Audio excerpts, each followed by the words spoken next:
All right, so hey everybody, welcome to the podcast. My name is Michael, and I have with us Wes Price. Yep. He's the CEO and boss man of Saucepot Studios Cool. in San Luis Obispo, and we're going to be talking to him about how he became a 5-star business on Google, and that's it. So let's get started. Cool. Well, thank you for having me. Yeah, you're welcome. Yeah. So tell us a little bit about the story of how it got started and like how you kind of get into this industry in the first place. Cool. And Well, I mean, I've been a musician pretty much my entire life. Mostly starting off in like punk rock and heavy metal, and I love all music types, but that's where I started as like a angry teenager, and then I moved out to California with the intention of trying to be a rock star, and it was fun. We played a lot of shows, and I was living in the Bay Area for a while, and I was renting a rehearsal studio with my bandmates, and there's like it's a very common thing to have lockout rehearsal studios. They're all over like big cities. So what's a lockout? A lockout is like a 24/7 spot for bands to jam. Basically, they just have their own room. A lot of the time, they're built like in storage facilities, or they're I've seen a bunch of different types, but they're just rooms that bands can leave all their shit and come and practice and be loud.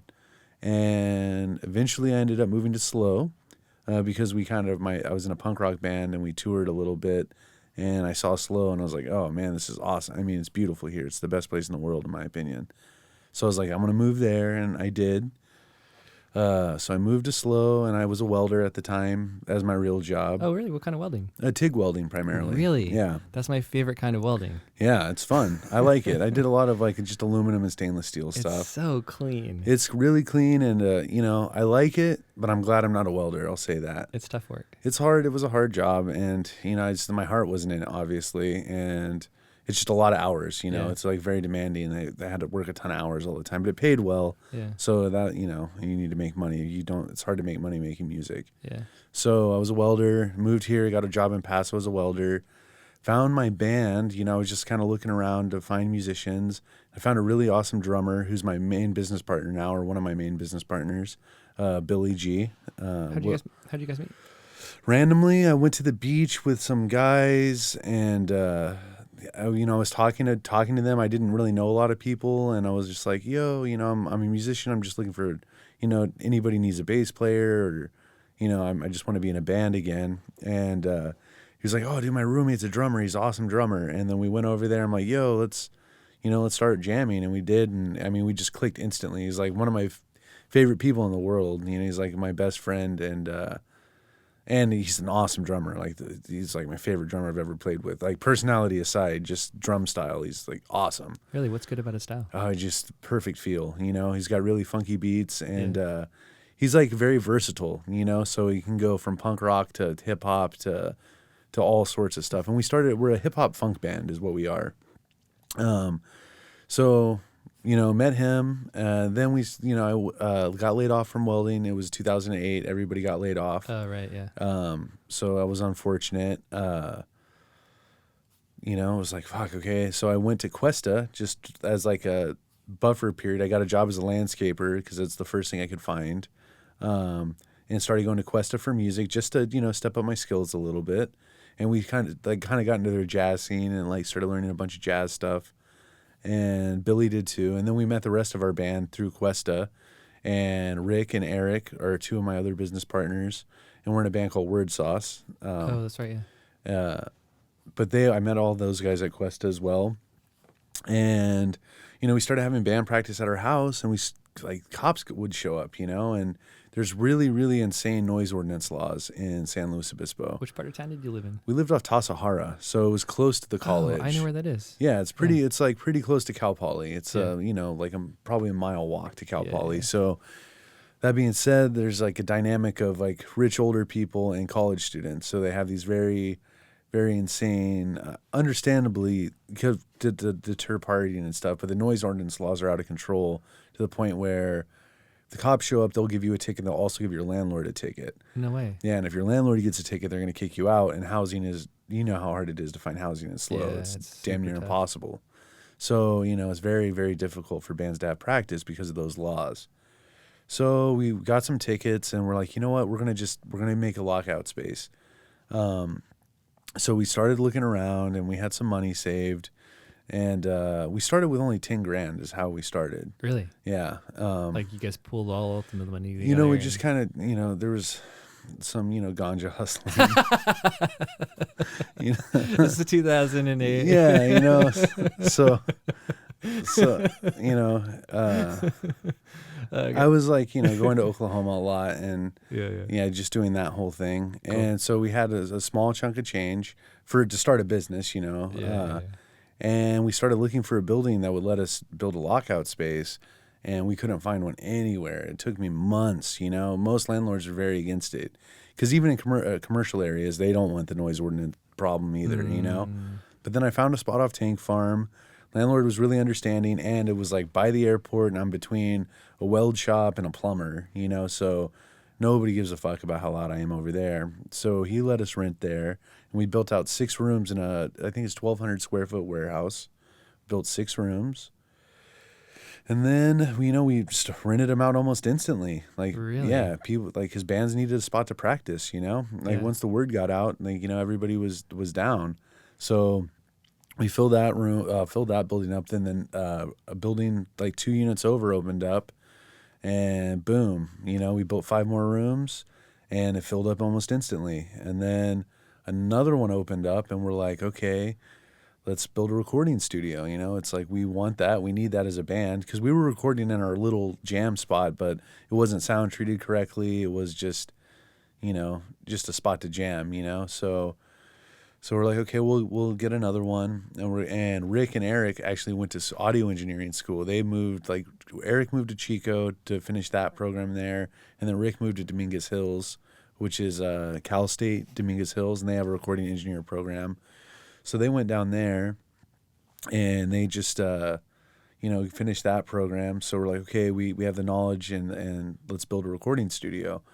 So we started building it out. You know, it took us a while, but it's finished now, you know, obviously, and it's great, you know. And then we started doing projects and just like recording all sorts of people, any kind of project, anything that comes through the door, we're down for. And so that was really great. And then another warehouse opened up, and we decided to start a video studio because we need music videos. And a lot of people were always asking about music videos. So we're like, okay, we'll get in the music video side of things too. And that's going like that just started growing for us, but it's exploding. We just got one music video in the Slow Film Fest, what I'm excited about. So that's in March or April. I can't remember. What's the name of the video? It's called Hey Zoe is the name of the song, and it's by a band called LOVR, which I actually play bass in that band too. Really? Yeah, it's like one of my buddy Ryan and Sarah, they started a band, and they didn't have a bass player, and they're just recording their project at the studio. And I was like, oh, I like these songs, I'll play bass. And I played bass in it, and we played really well together, and it's just fun, happy, like indie rock vibe, folky vibe, you know? And then, so yeah, we filmed a music video for that, and that's in the film fest. I'm excited. But yeah, so we got into the whole music video side of things too. Yeah, and that's where we're at now. So we got music videos, recording. It's like start to finish production for bands, essentially. They could jam there, they could record there, and they can make music videos there. Wow. And that's everything that they really need, especially in this, like, you know, day and age where like labels are way less important. Everybody could self-release, you know. So if we can just give them all the content they need, then bands can do their own thing. Yeah, it's like a one-stop shop. Yeah, that's kind of the vibe. Wow. Yeah. What's next? I mean, honestly, my favorite thing to do is tour. Really? Like, yeah, that's my for your band. Yeah, like for that's Word Sauce. Yeah, right? well, any band. I just like traveling. I love traveling. I love playing music. Okay. So I love touring, and as much as I love the Sauce Pot and everything we've done, it's like my favorite shit in the world. Like, I love it. Don't get me wrong, but it's kind of like locked me down pretty hard here, you know. So I was used to travel a lot and was like free spirit, crazy guy, go all over the place. But now I'm like, okay, hunker down, like growing this thing. Yeah. So it's like a baby now. Yeah, exactly. But that being said, like there's a Cal Poly right down the street and Cuesta who has an audio engineering program.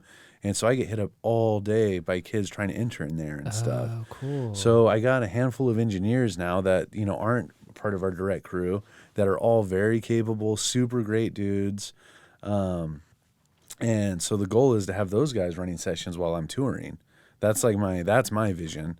So the soft spot could be here, supporting the scene, making money. Oh, cool. And I could be doing my thing still too. Yeah. But of course, I'll always come back and engineer projects and do stuff as well because I love it. But yeah, that's my goal. That's my personal goal. Interesting. So you're tied down right now with the audio engineering. Like, what is it entitled with? Like, so for those who are like curious about this kind of stuff, but they don't know the lingo or any like the details, like what does it mean? Like when you sit down, like you start your day as an audio engineer, like what are some of the things that you do? like every project is wildly different, So like what I usually I'll do is if an artist hits me up and they say, hey, I want to record an album or a song, I'll have them come in for a pre-production meeting. And what that is, they'll come in, I'll give them a tour of the space and kind of just talk about their project and how they want to go about it.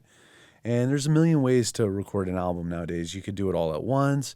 You can just do it in layers, do the drums first or all that. Or you can program drums or, if it's a rap album, we could just, they'll just download beats online. There's a million ways to do it. That's crazy. Do the drums, like the fake drums, do they sound pretty real? Nowadays, yeah. They're I love fake drums now. Can you even tell the difference? I mean, I can sometimes only because I'm familiar with so many sample libraries. Okay. I could be like, that's from Superior Drummer. I know that. Well, not that's crazy. Not like every album I've ever listened to, but sometimes I'll be listening to like a metal album or just something, and I can hear which sample pack they picked, Yeah.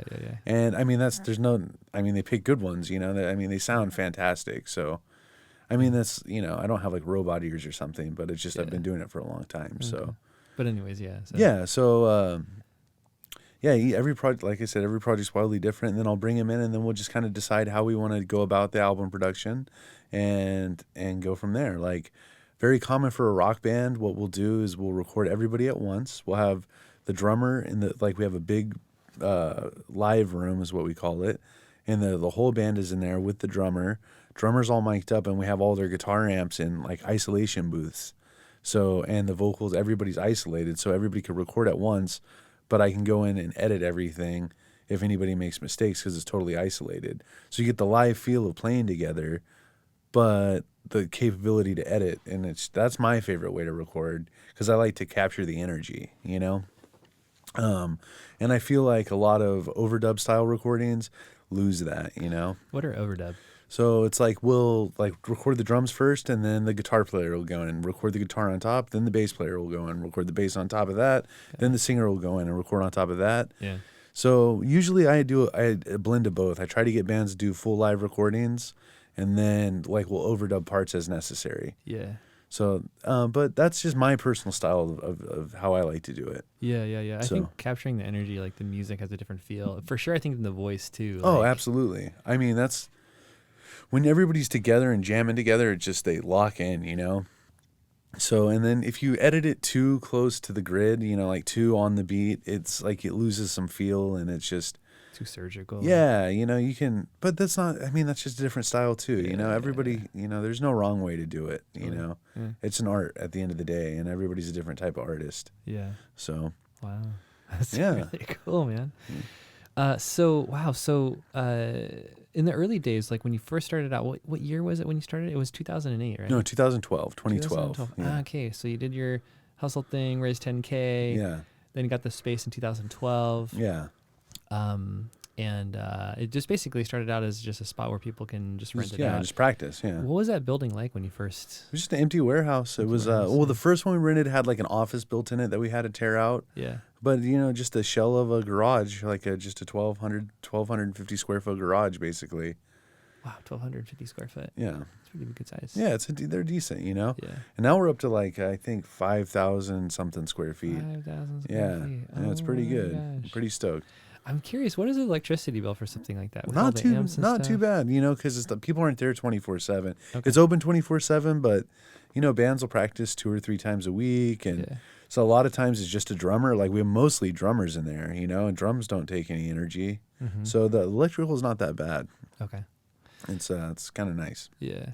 So, question for you. Yeah. Like, what's one thing about the industry that only people who own a recording studio would know about that the rest of the world is just like totally oblivious to? Yeah, I mean, it's a lot of work. I feel like people don't understand how much work goes into an album a lot of times, musicians included, to like make a perfect album, how much time and energy and effort it takes. Really? Like, what kind of work is involved? I mean, just like going through everything, you know, and just tracking, and then going through and making sure everything's right. And then mixing takes a long time because you have to listen to the same song like hundreds of times, you know? Really? Well, you don't have to, but to do it right, you do it should. right, Yeah. yeah.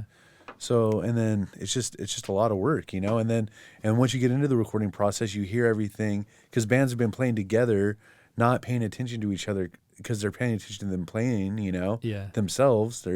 So then you start to hear like, the guitar part's kind of like clashing with the vocals right here. So maybe let's redo that, or, you know, and then that's when the producing side you know, that's what like a producer does, is will go through and just like analyze the song surgically and make it as good as it can be, you know, and it's a time intensive process. That's crazy. So how many hours do you think go into like the production of like one album? That's varies all over the place, you know. Really? Some like shitty punk albums, you know, they just set up a couple microphones and press record, and they're still great albums, you know. It just depends, you know. Yeah. So I mean, some people spend years on albums. No way. Yeah, just like some people are perfectionists, you know. I wouldn't call myself a perfectionist by any means, but yeah, you know, I do like it to sound as good as I can make it. So years. Yeah, I mean, like there's always the Chinese democracy joke with Guns N' Roses. Like that album took like 10 years or something, and because Axl Rose kept changing stuff, you know. No way. Yeah. Well, when you're being indecisive. Exactly, but that happens. And you get a lot of personalities involved, and they're all artistic types, and I'm myself included. Like artistic types are weirdos, you know. I'm a weirdo. And you know, people clash, like not aggressively, or you know, I've never had a weird situation where bands were fighting amongst themselves, but they were disagreeing. You know, there's a lot of disagreements, you know, that have to be resolved, and then I end up having to be like the middleman in those situations a lot of times. But I can give a non-biased opinion of like, I know you really like your solo, but I don't think it adds to the song. I'll leave it in there if you want, but if it was my album, I wouldn't put it in there, you know. So that's kind of how I always approach situations like that. Yeah. Interesting. Yeah. Like dealing with bigger personalities can be more difficult. Exactly. It sounds like you're the right type of person though to be able to step in, be present. Yeah. And in our business, like that's kind of where I ended up, as I'm like the main tracking engineer, I would say there. Yeah. Just because I deal with the people that like, I'm very good at dealing with people. And like Eric, for example, awesome, like he's like amazing engineer, he's amazing, but he likes to just be in his own little world and doing his thing, you know. So if there's like a bunch of conflict around him, he's not gonna try to diffuse anything. He's just like, I'm gonna just make this sound as good as I can, you know. But I'm very, let's talk about it, guys, let's make this good, you know. So me and him have a really great divide and conquer strategy where it's like I'll do a lot of the tracking, and then I can get the mix to where I'm happy with it, hand it to him, and then he takes it like 10 more levels up, you know. So oh wow, yeah, so we have a really good that's a really good combination, because I mean, it's almost like completely different personalities. Exactly, yeah. That somehow enjoy and appreciate each other's like differences and stuff. Exactly. That's cool. I have a question. Have you ever taken the Myers-Briggs personality test? I don't even know what that is. Oh, what cool. is it? So basically, like, it's this personality test where you answer a bunch of questions. Yeah. And then at the end, they give you these 4 letters, and these 4 letters kind of dictate different aspects of your personality. Yeah. So like the first letter, you can be either I or E, which means like introverted or extroverted. Yeah. And then the next one is either like sensing or intuitive. Okay. The next one's thinking or feeling. And then the last one's kind of confusing. It doesn't make much sense, but it's called perceiving or judging. Okay. And every personality is different. And I'm super interested to see what your business partner is like and what you're like, because I bet you guys have some kind of really interesting, like... I know for a fact that we're wildly different personality types. Like, so, I bet you whatever letter I am, he'll be the other one. But I like it. You know, that's good for us. Right. So is he the type of guy that likes to complete a project and then not move on to the next project until the first project is done? No, he's a... multitasker. He's he's a decent multitasker, I would say. You know, Okay. We're always working on a lot of different things. So yeah. Okay. Yeah. Just gleaming some hints on what type he might be, but maybe that's enough for another day. Yeah. No, I'll look into that. Maybe we'll both take it. Yeah, that'd be cool. I'd be curious to see what you got. Interesting. So, like, when you're getting into these tour things, as soon as you find some audio engineers to kind of fill in your shoes, Yeah. what aspect of the tour do you want to be involved with? I like playing music and traveling. Those are it. two of my favorite things, you Okay, know? cool. And I've been involved with like running live sound and doing stuff like that just Yeah. because, you know, I get roped into those things. I don't love doing live sound at all, really. Yeah. But I'll do it just because I'm good at it and I know I understand it. Yeah. But that's like the part I like least, I would say. Oh, really? Yeah. What do you not like about it? It's just like all run and gun. Everybody's stressed out the whole time. You know, everybody. It's hard to make different rooms sound good. You know, it's hard. You know, at the end of the day, it's like a lot of carrying heavy speakers. Like that's a big part of it, just carrying heavy shit. So you know, I learned one trick from some audio engineer. I don't even remember who it was or how I found out about it, but like, so if you have a separate subwoofer, right, it's like somewhere. So if you want to make it sound good in a certain part of the room, what you do is, you put the subwoofer where the audience is, like let's say in the middle. Okay. So you put it there, you raise it up to where your head level is, where your ear is, and then you walk around the room. Yeah. Until it sounds good. Yeah. Anywhere in the room, just randomly. And until it sounds good, remember the subwoofer is stationary, right where that audience is. As soon as it sounds good, that's where the subwoofer will go to, because it has a perfect reflection from that point. Oh, that makes sense. Yeah.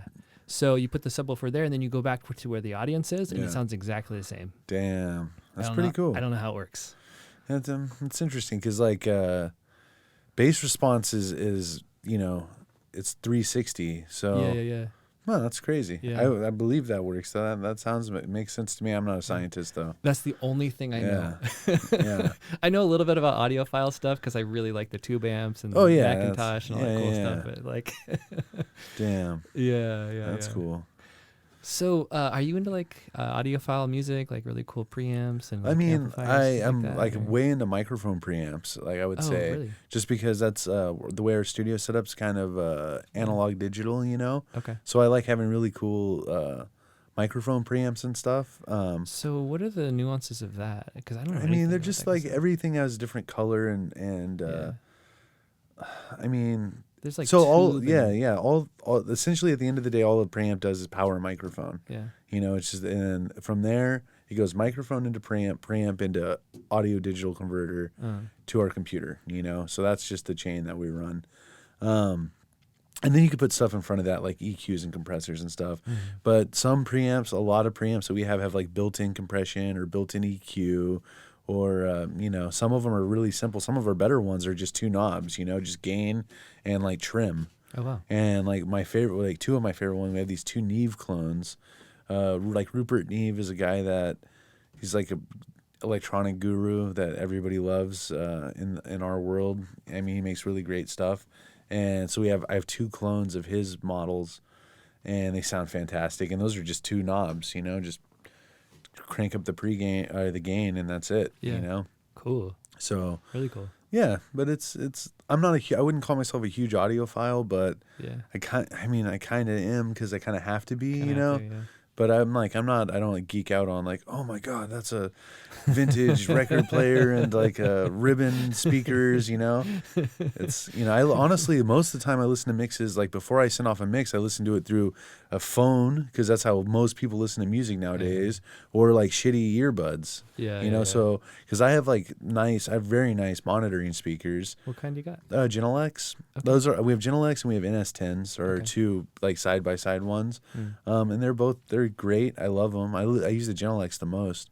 But before I finalize a mix, I listen to it on really shitty earbuds because that's like I would say 90% of people that's what they're going to listen to it on. Yeah. So I can make it sound really great on my speakers, and then I'll throw them in, and then like I'll be like, oh man, you can't hear the bass at all with this, you know, or whatever instrument, you know, and then I'll have to go back into my mix, consider that, and then kind of find the balance of trying to make it sound as good as many types of speakers as I can, you know. So then that's where more time gets in, you know. Yeah. So just reference monitoring. It really is a balancing act. Yeah. So and that's where most people listen to music, unfortunately. Yeah. Like I don't, because I like I like good music. Stuff. Yeah. That's cool. So Yeah, I actually got these Magnapan speakers. nice. They're like quasi ribbons. Nice, dude. That's cool. They're like 5 feet tall and like. Damn, are they super skinny? Are they like flat? Oh yeah, they're like this thick. Yeah. Like an inch thick and about a foot wide. Yeah, and nice. about 5 feet tall. Nice, dude. Yeah. That's cool. Yeah, they're really picky though with where you like put them in the Yeah. room and like how they reflect against the walls and stuff. So Yeah. you put it like I'll literally go over that, be like I'm moving an inch over here and then come back. Okay. Yeah. No, inch over here. Okay. Oh no, it sounds good now. Yeah. That's how it goes. Yeah. Huh, cool.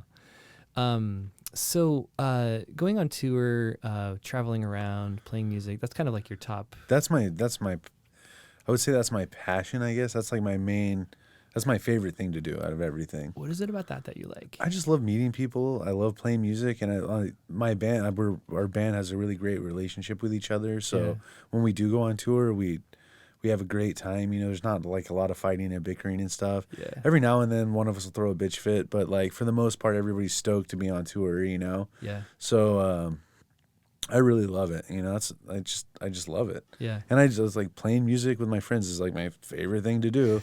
Might as well do it in like Seattle and then in Portland and then in, you know, wherever, you know, just wherever we go. So Man, you must have so many good stories. What's one story that you love telling people that they don't ask on about often enough, like when you were on tour? Let's see. And there's so much shit happens, you know? Like we like our last tour actually, it was during the polar vortex up north. So the polar vortex? Like it was like this cold snap, because it happened our last like real tour we did like 3 weeks. And we did like the Pacific Northwest, but it was the coldest it's ever been there. So we were like literally driving through snow and ice the entire time. Whoa. And it bunked, you know, the tour was kind of got bombed a little because people didn't want to go out, you know. It was like in like Eugene, Oregon, where like it doesn't snow very often, it was just like under 2 feet of snow. And then like where did we play at? Fucking Bend, Oregon or something. Yeah. Which gets snow, but it was like we went to this place downtown we were supposed to play, and then the bartenders were like, "Well, I mean, you can play, but nobody's gonna come out because there's, you know, fucking winter storm warnings and shit, you know." So that tour was really weird. We like the best part of that whole tour was we got an Airbnb in this shitty town in Oregon that had a pool table, and we just, you know, drank whiskey and played pool for 3 days. And that was my favorite part of the whole Really? tour. Yeah. Well, just because it was, I mean, the shows were all kind of weak because it was nobody, you know, you don't want to go out. You don't want to go downtown when it's, you know, -2 degrees or whatever. Yeah. So that was trippy. Okay. What's one of your best tours that you had? Like the most My favorite one was Yeah. probably our first tour off our first album, and we just did like I think San Diego to Seattle, San Diego to Oregon. So we didn't make it up to Seattle on that tour, but it was just like the West Coast, and that's kind of our tour route, is just West Coast up and down the coast, you know. Mm-hmm. But that was great, you know. We had a lot of good shows, and we have this like side project punk rock band. We're a hip hop funk band. So we book all these like, you know, shows at like clubs and bars and stuff.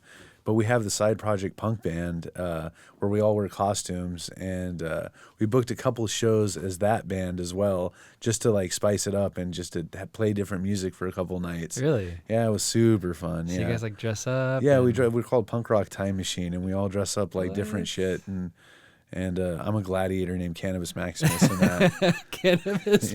Yeah, and we just dress up in costumes, and we play we play a lot of covers of like our favorite punk songs, and we wrote some original punk rock music too, and those are just always fun shows because there's no pressure at all, because it's like, oh, we're at a shitty punk bar in San Jose, you know, there's just tweakers everywhere. Let's just fucking rock out super hard and just have fun. That's really cool. Yeah, so those are always good shows. Yeah. Is there any one particular show that really stood out to you, or you would just love to relive that one? I mean, would probably be one of the local shows we played, because Oh, really? like we get really good, like we have really great relationships with all the promoters here because of the studio. You know, like so which ones? Todd from Good Medicine always helps us out with really great shows. Bruce Howard from Otter Productions always helps us out with really great shows. And he does like he books at the Fremont, and Oh yeah. yeah. So we got, and then Slow Brew loves us, so we can, we get to do a lot of good shows there, and so like I've got to open up for some of my favorite artists. Like I'm really into hip hop. I love hip hop, and we've opened up for Del the Funky Homo Sapien. We've opened up for Devin the Dude out of Houston, who I love. We opened up for Jurassic 5. So it's like, it's cool to, because everywhere out of Slow, we're like a bar band, but like in Slow we're pretty popular. So it's we get better opportunities in our hometown than we do other places. For sure. Just because we're established here. Yeah.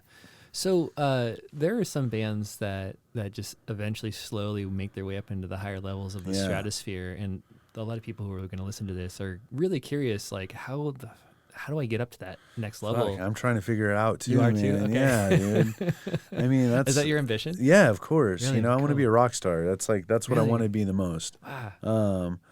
It's just unfortunately it takes a lot of money. Just because so like money- promotion, you got to promote yourself well, and you got to have good music. And we have good music. I being totally biased, I think we're great. Who's not? Yeah. So. Yeah. It's just a matter of just getting out there, and touring's expensive, you have to go on the road, and it's like, not like the thing that you have to consider is not only is it you're supporting 7 people on the road, we're a 7-piece band, but none of us are working that whole time, and even if we make $1,000 at a show, which is like on the higher end of, when you're playing shitty local bars, and like smaller clubs, you can make like $1,000. That divided by 7 plus minus gas, minus hotel, minus this, minus that. It's like $1 an hour. Yeah, exactly. So every time we come back from tour, we're usually pretty broke, Okay. and none of us are working the whole time. So all our bill, yeah. like we come back to just like, just like fuck. And real life hits you hard, right? When you get back from tour, because you're like on vacation for a month, basically. At least they give you a free dinner, right? Yeah, it depends on the place, and like we do. I would say we do medium when we're on the road. Really? We have like really good shows. Yeah. We have really bad shows, but like we're kind of in the middle right now. It's a hard tier to really get to the next level. It's like being a minor league baseball player. Right. It's like you have to do it to get to the next level. Yeah. But when you're a minor league, you're sleeping on your buddy's couch, but then you get signed by like the White Sox and you're fine, Yeah. So it's like very similar to that sort of life. It's like there's a very thin layer between success and wild success. Exactly. And so what do you got to do to get to the next level? Man, it's luck and work, Luck and work. Okay. Yeah, I would say that's pretty much with any industry. Yeah. It takes a lot of hard work and a lot of luck, man. Well. So This podcast currently has 2 subscribers. hey, that's fine. We will get you there. That's fine.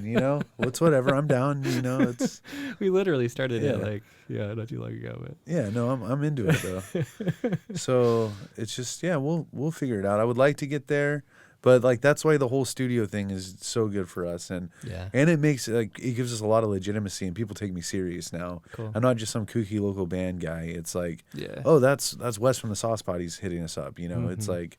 And like when I send like, emails to like bigger promoters and stuff, I'm represented as the Sauce Pot, not just some local band. Yeah. And that's interesting. that degree of legitimacy really helps us out a lot. Yeah, and you guys have a really well put together website. So like, if people check that out, it looks like exactly. you really have your shit together. Yeah, and we have like one of our dudes. He's an audio engineer. Is our web developer too. His name's Robert. He's really amazing metal drummer and metal musician all around, and he's a great engineer as well. He's an awesome web developer, so that's just a good person to have on the squad for sure. If you can go back in time and change one thing, what would it be? I don't know, man. That's a hard question. I'm pretty stoked to where I'm at right now. I wish I would have learned piano when I was a little kid. Really? I would say that. Learn piano. Yeah, learn piano as a little kid because I'm learning it as an adult, and I hate myself every time I practice. Really? Is it pretty hard? It's harder than it should be. I've been a musician for like 20 something years, and I shouldn't suck at piano. And like when I say suck at piano, I'm like, I could fake it to where people think I'm decent, but I'm not. I'm far from it. Really? A real piano player would know right away. Yeah. But like somebody, I would be like, oh, look at this dude, like, oh, that guy knows how to play piano. Yeah.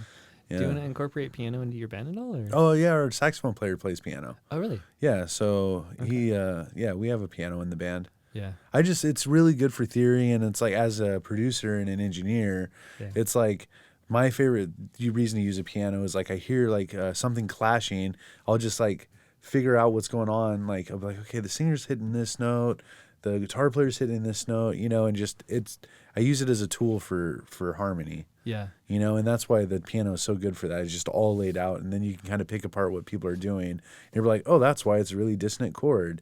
Let's put the saxophone to this note, and then it's like, oh, now it sounds beautiful.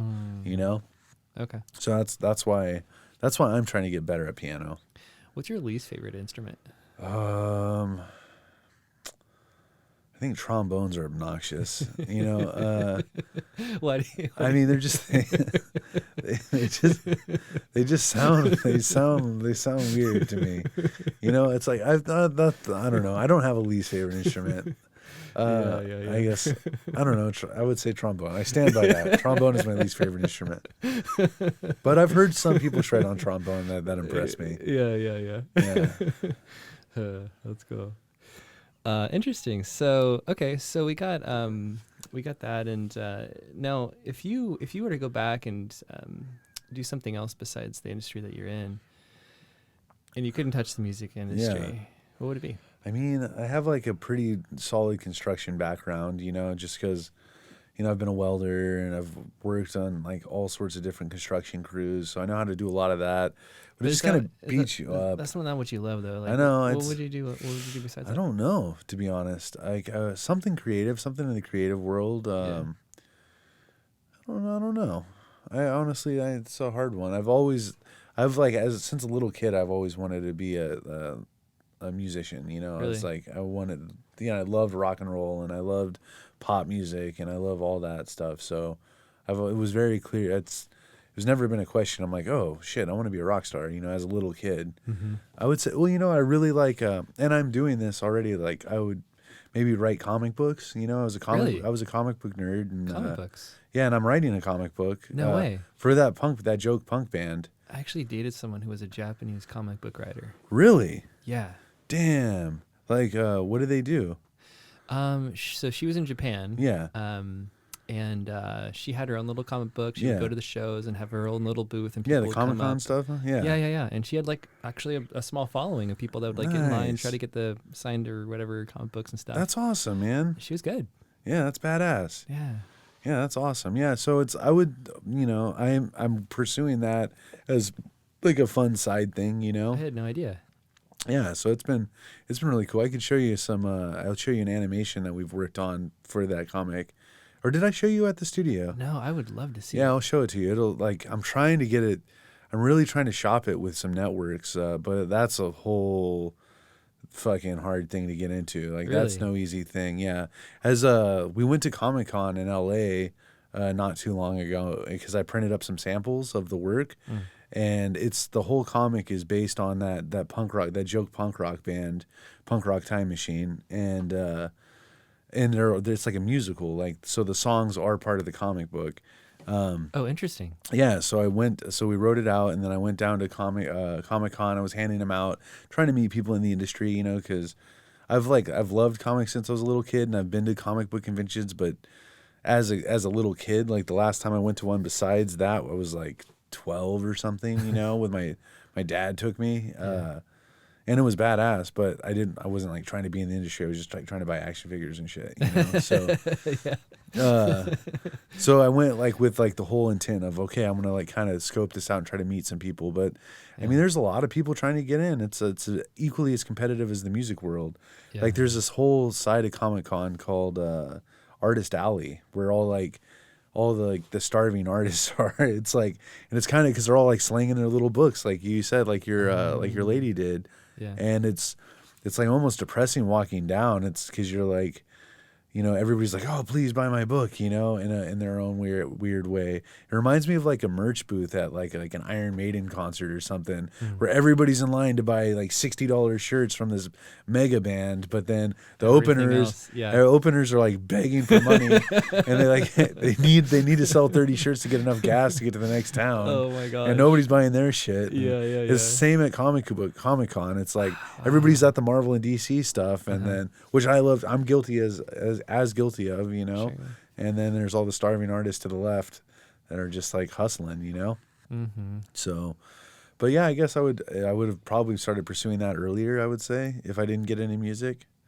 But it would always be something creative, I would say. Yeah. Did you mention that you're going to be tying in your comic books with some of the songs for Saucepot? Because that'd be kind of a cool. Yeah, the whole. Like everything's produced at the like it's a Saucepot Studios production. The comic book is, and that's that's the whole thing about it's giving us legitimacy. Like the people I have showed it to in the industry are like, holy shit, and like people are willing to give me feedback and stuff because I approach them as a studio. I don't approach them as a single person. So it kind of opens up doors that way. Because how many like comic book authors have a band to back it up with? There's a handful out there. There are a handful, and there are some like bigger bands that will like write graphic novels as to go. It's not a totally original idea, to be honest. Got it.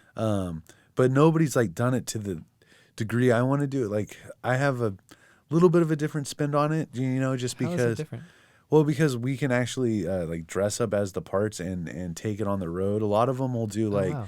For example, there's this, I can't remember the name of the publisher, but they'll take albums, like famous albums, and turn them into graphic novels. And they're cool, they'll animate the songs, but it was an afterthought. It was like, here's the Dio comic book. It wasn't like Dio didn't write a comic book and make the whole personality of the band about the book. So ours is that, the whole band's personality. It's a comic book first with a band starring in it. Does that make sense? It's not a comic book about a band. Yeah. If that makes sense. Yeah. Interesting. So it's a comic book first with a band. Yeah, exactly. Yeah. Interesting. Yeah. Okay.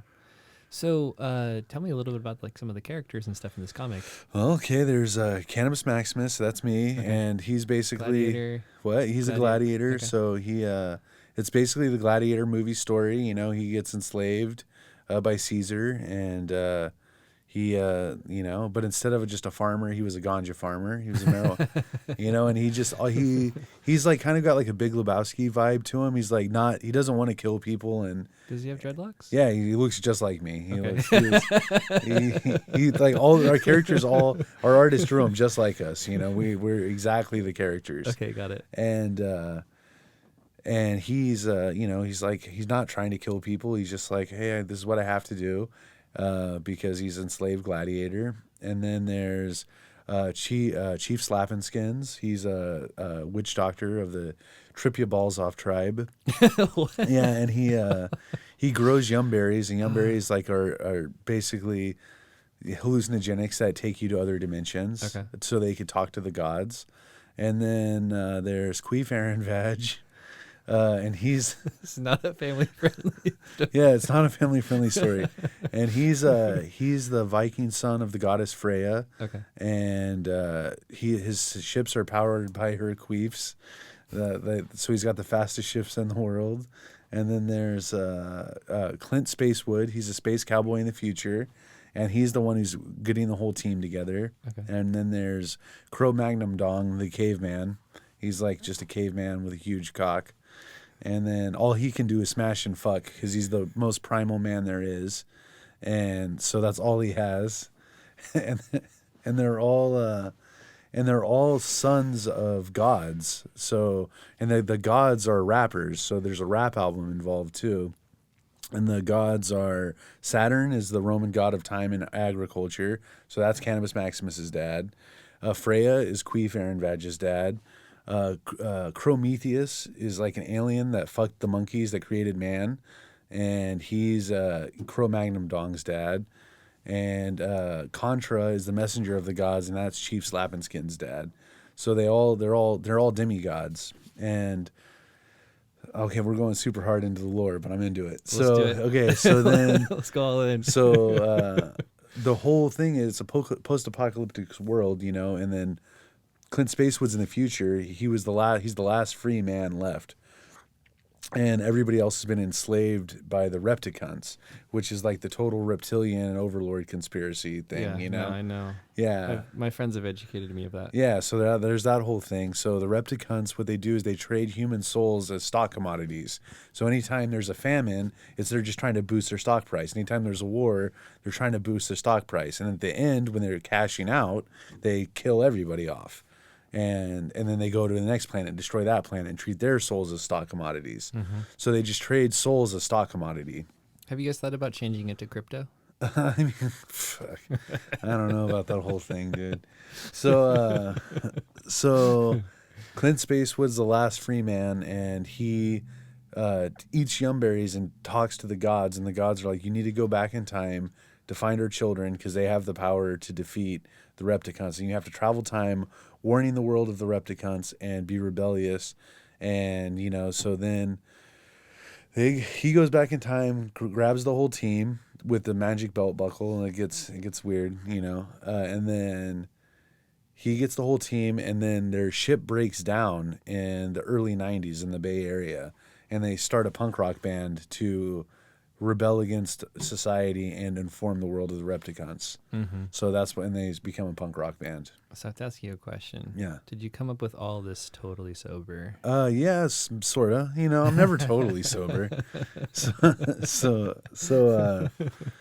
some of this stuff is super, super creative. I mean, well, it's like we've been talking about it as like amongst our band, you know, it's a lot, like I'm like spearheading this project big time, but we're always joking about, oh, the fucking Repticons are doing this, you know, and like, so, and like all of the bands, like all the characters' personalities, I'm taking directly from the people that play the character's personality, you know?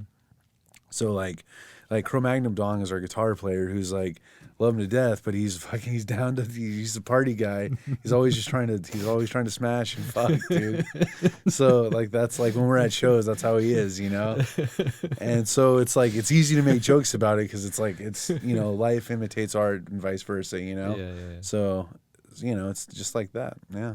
Who's the singer for the band? I'm the singer of the punk rock band. Oh, so you do the bass and also the singing? No, too? our saxophone player plays bass. Okay. Our saxophone player of Word Sauce plays bass for the Punk Rock Time Machine, and then I sing instead of play bass. Oh, cool. So we kind of switch it up a little. Yeah.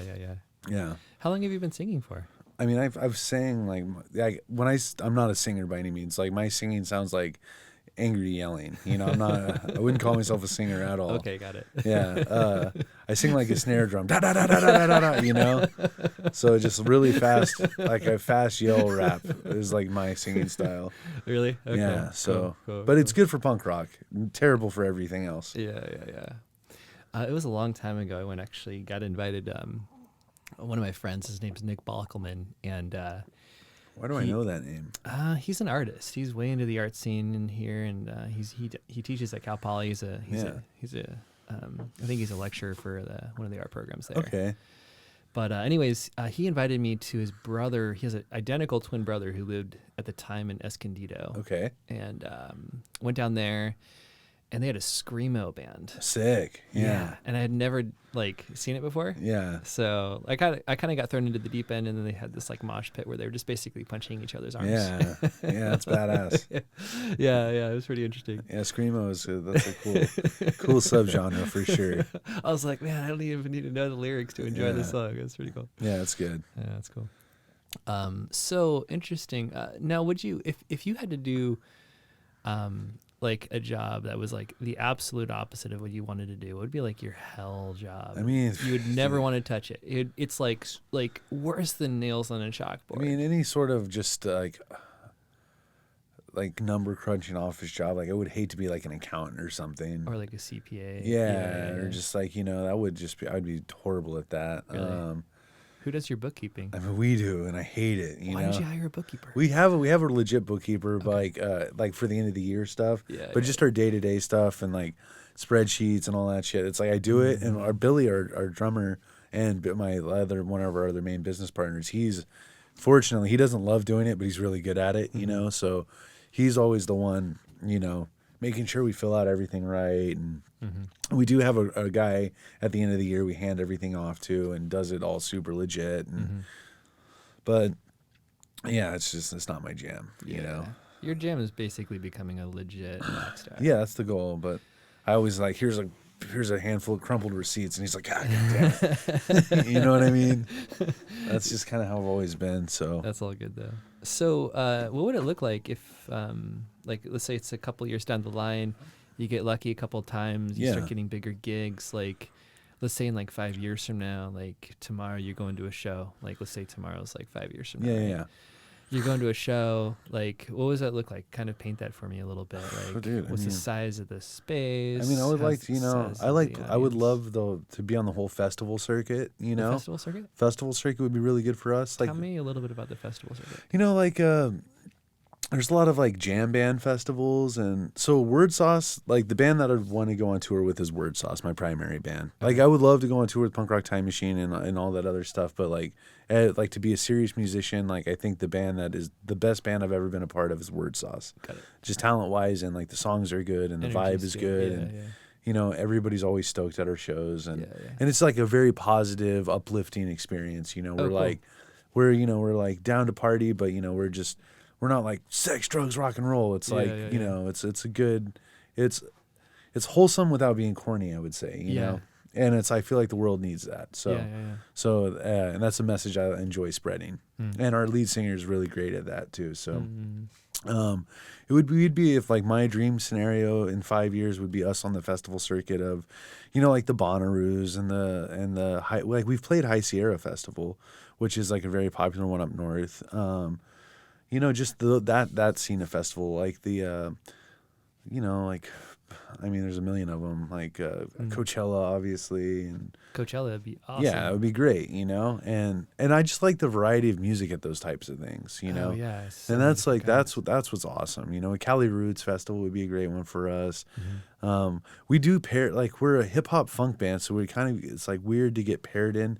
We usually get we end up on reggae shows sometimes, even though we're not reggae almost at all, you know. We have every now and then we have like a riff that sounds a little reggae, but it's like not our jam at all, you know. Frog and Peach does a lot of reggae. Yeah, we played it like not recently. It's been a long time, but we used to play at Frog and Peach all the time. Oh, really? Yeah, but it's been years and years since we've done that. I love Frog and Peach. Yeah, I've probably seen you play there. Yeah, maybe. Yeah. So. Such a small town. So. Yeah. Interesting. What's a musician you really look up to? Oh man, there's so many. It just depends really on the style. It's kind of like picking a kid that's your favorite one. Yeah, I mean, there's so many. I like a lot of them for different reasons, you know. Like, what are some that come to mind? I mean, as bass player, obviously Les Claypool's like from Primus is, you know, an amazing bass player, and he always blows my mind. How come? He's just creative, weird, and talented. You know, it's like he's got the perfect blend of weirdness and talent, in my opinion. He makes all sorts of like super off the wall shit. Max Cavalera is a heavy metal musician that I love. He's just pure raw, just fucking angered. You know, he's not an angry dude, but like he's like very fuck the system guy. You know, anti-establishment type, and you know I have some of those beliefs, you know. It's the punk rock in me, but he's like a Brazilian. He was in a band called Sepultura. It was his first band, but now he's in a band called Soulfly. Okay. Yeah, and he's just a badass, like just fucking pure energy riff god, you know.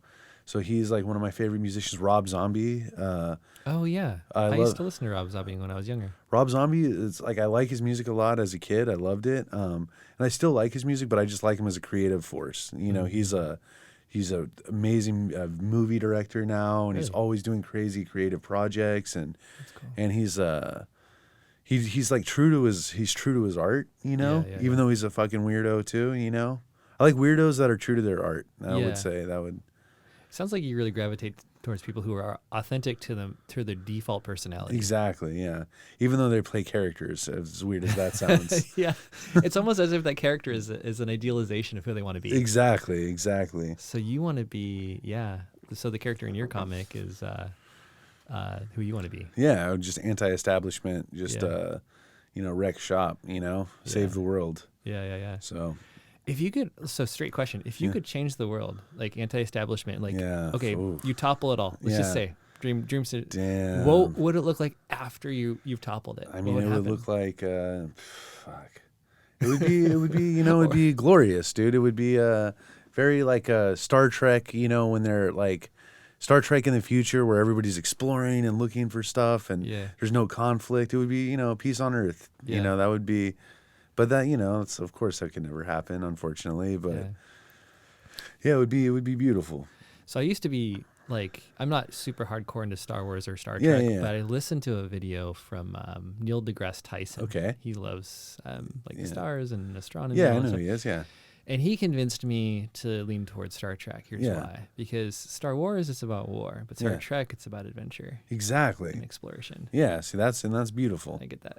Yeah, that's what I would be into, just, if people didn't have to work about the daily, like, think how creative everybody would be if we didn't have to worry about daily grind and stuff like that, So, but I understand it's a necessary evil, unfortunately, and yeah, there's no way around it. There's no way around it, but there's like, there's a push for, there's to alleviate some of the pressure, that would be nice. So, yeah, it would be, that's a hard question though. I know it's tough. It's easy to want to topple the system, but then once you do, it's wait, hold on. It leaves a void for another asshole to take it over. That's, that's just how it goes. Because the type of people that want to be in power are usually the worst. Right. It's the people who don't want to be in power, the ones that should be in power. Exactly. Yeah. So it's unfortunate, the world we live in. If you had to move to another country, which country would you move to? I really like Mexico, Really? I do. Cool. And I have friends down in Mexico, and I record a lot of Spanish music. I don't speak Spanish at all, but like the traditional, like norteño music, and I work with a record label called Cartel Music, which they do corridos, which are like basically murder music. Cartel music. Yeah, that's the name of their label. Okay. It sounds pretty dark. It is. I mean, it sounds like traditional Mexican music, but they sing about like selling cocaine and shooting people, and they sing about like crime bosses and stuff. Oh, wow. All the songs are all stories about cartel shit. So, but they're a great label that I work with. I record a lot of their projects. Cool. But I wouldn't really hang out with them down there. That would be bad news for me, probably. Really? Why? I mean, they probably. I don't know. I don't know what they're doing, but they're. I would like more of like a beach type chill in Baja or something. Yeah. Not the hardcore life. Yeah, I'm not trying to do any of that. Yeah. So. That's cool. And the artist of my comic book, actually, the guy that draws it all, is a guy I found on Reddit, and really? Just some subreddit, and he lives in Mexico. He's really stoked down there. Oh, no way. Yeah, so that's really cool. Yeah, I go hang out with him. We'd write comic books all day. Yeah, hang out at the beach, smoke some pot. Yeah, exactly. That's cool. What's your favorite part about Mexico? I mean, it's just the chill culture, I like the people a lot, and I've been doing construction my whole life, so I'm always around Mexicans, So in the construction world, you're always around the Mexican people, and I just get along with them really. We're good at bullshitting with each other and hanging out, and I think that's where I would go. That's really cool. Yeah, cool, man. Well, I think that gets pretty close to wrapping it up for the podcast. Cool. We're almost at the hour mark, and sweet, man. Yeah, man. But is there one thing that I'm kind of doing as a tradition right now? Is every guest that gets to go on the show gets to do a shout out to one person. I would say my wife, Shannon. Shannon. Yeah. You want to say hi? Yeah, she's very supportive, very understanding of my quirks, and she understands being a business owner is very hard, and it's been a lot of hours, and she's a very patient woman. Thank God. Because, she knows that I'm like not dicking around, but, she does know that I'm away a lot working, So I would say Shannon. That's pretty tough being a business owner. Yeah, you're one too. It's tricky, Yeah, that's tough. So it's a very rewarding but stressful, Yeah. It's tricky. Yeah, cool. Well, Shannon, hello from the podcast studio. Nice. Cool. Well, Wes, it's been a pleasure having you on the show. It was good. I'm glad you stopped by the studio and saw the stuff and went from there. Yeah, definitely. All right. So to wrap this up, let's do a little plug for your biz and your websites and stuff like that. So Instagram, website. All that stuff. Saucepot Studios, like saucepotstudios.com, SAUCEPOTSTUDIOS.com, and then at Saucepot Studios, and Facebook /Saucepot Studios. It's pretty easy. We're easy to find. Yeah. That's pretty much it. Yeah. What about the band too? Oh, Word Sauce. Okay. That's Word, WORD, Sauce, SAUCE, all one word, not word space sauce, Word Sauce as one. Word is spelled WORD or WURD? WORD. Did I say you? I thought I heard W, or sorry, you, but W. I might have said, I don't know. Yeah, It's Word Sauce, no space, all one word. .com. Yeah, we'll be doing a lot of shows pretty soon. We're just kind of been in studio hustle mode, so we're just kind of shifting gears back into music. Yeah. Well, Wes, thanks for being on Yeah, the it was show, a pleasure, man. Appreciate it. It was super fun. Yeah, definitely. Cool. I really like your studio too. This is badass. Yeah, it's coming along. Yeah, it's a work in progress for sure. And this is great too. The whole that lighting guy? Thing. Yeah, that's cool. I can actually control the color and the intensity and stuff man. from my phone. Sick. Yeah. That's Cool. bitching. All right. Well, that wraps it up. Cool, man. Well, thank you. Yeah, you're welcome. Sweet.